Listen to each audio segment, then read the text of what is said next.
এই তো হ্যালো বন্ধুরা, তোমরা সবাই কেমন আছো? আবার এসে গেলাম আপনাদের জন্য ফ্লিপকার্টের ডেলিভারি হিসাবে একটা ভিডিও।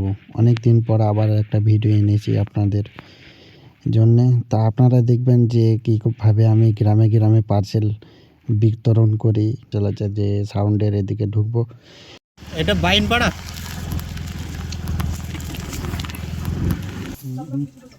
আচ্ছা আচ্ছা পার্সেল দেওয়ার জন্য আমার কাছে গেছে, পার্সেল দেওয়ার জন্য আমি প্রস্তুত।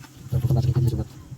ওইখান থেকে এসে দেখলাম আমার একটা পিক আপ আছে, তাই ভাইটাকে বললাম যে আমার পিক আপটা এনে দাও। তা পিক আপটা আনতে গিয়েছিলো, এনে আমাকে দিল।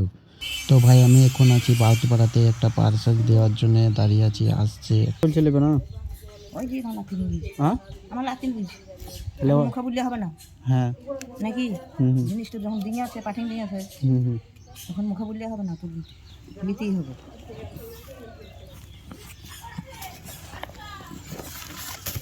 যদি না তবে যোগ্য হতে নেবে। হুম। তো ভাই ওদিকে দেওয়ার পর আমি যে একটা মেয়েকে পার্সেল দিতে যাচ্ছে, ভাই ও আমার মাথা খেলবে একটা ওটিপির জন্য 1 ঘন্টা আধা ঘন্টা দাঁড়িয়ে থাকবে কমসে কম। ভাই দেখুন। স্বপন বাগ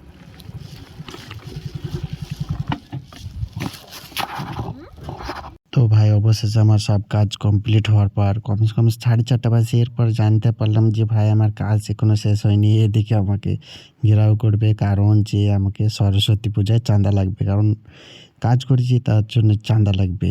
তো দেখেন ভাই ওদের সাথে।